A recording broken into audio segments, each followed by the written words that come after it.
Good morning friends, कैसे हैं आप सब लोग।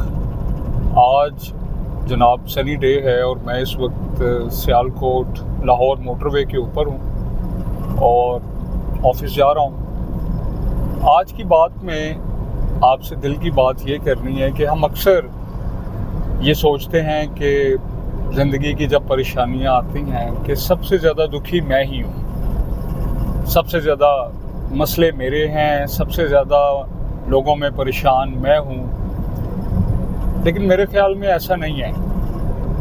जब हम अल्लाह ताला की जो ब्लेसिंग्स हैं जो हमें दी हुई हैं उसको इग्नोर कर देते हैं और ज़्यादा से ज़्यादा की ख्वाहिश में जब मुब्तला हो जाते हैं या कोई हम पे जब परेशानी या कोई मसला आता है तो तब हम रोने पीटना शुरू कर देते हैं।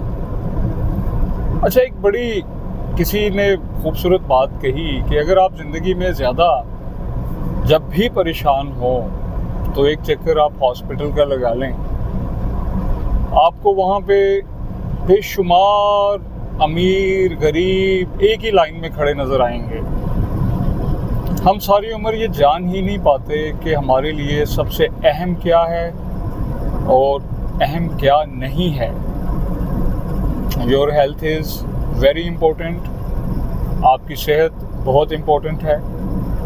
आपके पास बेतहाशा पैसा हो लेकिन आपके पास अगर अच्छी सेहत नहीं है, व्हाट यू कैन डू, क्या करेंगे आप। तो ये लोगों का ख्याल एक गलत है कि पैसे से सेहत ख़रीदी जा सकती है। पैसे से किसी दुनिया के महंगे तरीन हॉस्पिटल का कमरा तो ख़रीदा जा सकता है लेकिन सेहत नहीं ख़रीदी जा सकती। आप अमेरिका वर्ल्ड क्लास किसी भी टॉप जो हॉस्पिटल हैं उसमें आप चले जाएं तो आप क्या पैसों से आप इलाज ख़रीद सकते हैं लेकिन आप हेल्थ नहीं ख़रीद सकते।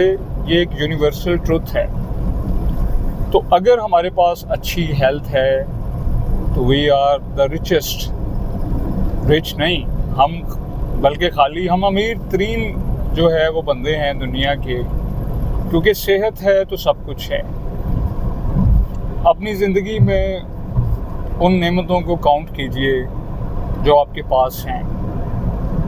कुछ लोगों के पास, अगर आप गिला करते हैं कि मेरे पास बाइक नहीं है या कोई और चीज़ नहीं है, कोई सवारी नहीं है, बड़ी गाड़ी नहीं है, तो ऐसे भी लोग हैं जिनके पास टांगे ही नहीं हैं।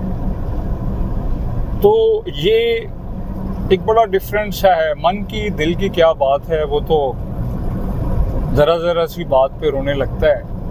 तो जब हम नीचे को देखेंगे तो हमारे दिल में बड़ी सेटिस्फेक्शन होगी। हम एक महंगी गाड़ी में इंसान को बैठे देख के उस पर रश कर रहे होते हैं, वाह क्या बात है, इसकी क्या लाइफ है।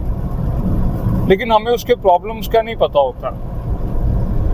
कुछ अर्सा पहले मैंने एक स्केच देखा, उसमें एक मर्सिडीज़ में एक आदमी जा रहा होता है और बाहर दो लोग पैदल सड़क पर जा रहे होते हैं जो उस मर्सिडीज़ को देख के रश्क से कहते हैं वाह लाइफ तो इसकी है। लेकिन उन्हें पता नहीं होता कि अंदर बैठे शख्स के पास उसकी दो टांगे ही नहीं हैं। और जो अंदर बैठा मर्सिडीज़ के अंदर शख्स होता है वो बाहर पैदल चलते लोगों को देख के ये कह रहा होता है यार लाइफ तो इनकी है, देखो ये इनके पास टांगे हैं, ये अपने पाँव पे अपने कदमों पे खुद चल रहे हैं। सो डियर, अपने आप को इंसान ने समझाना खुद होता है। इंसान खुद ही अपना डॉक्टर बन सकता है अगर वो ज़रा मुख्तलिफ अंदाज से सोचना शुरू करे। तो बाकी ज़िंदगी में कुछ पता नहीं होता कि नेचर, अल्लाह ताला की ज़ात कब ब्लेसिंग्स कर दें। Nothing is permanent here. यहाँ पे कुछ भी मुस्तकिल नहीं है। ना सेहत है, ना दौलत है, ना जवानी है, कुछ भी नहीं। तो जो ब्लेसिंग्स आपके पास हैं प्लीज़ उसको रियलाइज़ करें और से अल्हम्दुलिल्लाह और दिल से। तो जब आप ये दिल से कहेंगे तो चीज़ें बहुत वर्कआउट करेंगी, बहुत आपको ज़्यादा ब्लेसिंग्स मिलेंगी। वो आप एक दफ़ा कहते हैं कि हॉस्पिटल या कब्रिस्तान का चक्कर लगा लें तो बंदे की तबीयत एकदम ठीक हो जाती है कि यार ये लोग, व्हाट इज़ लाइफ।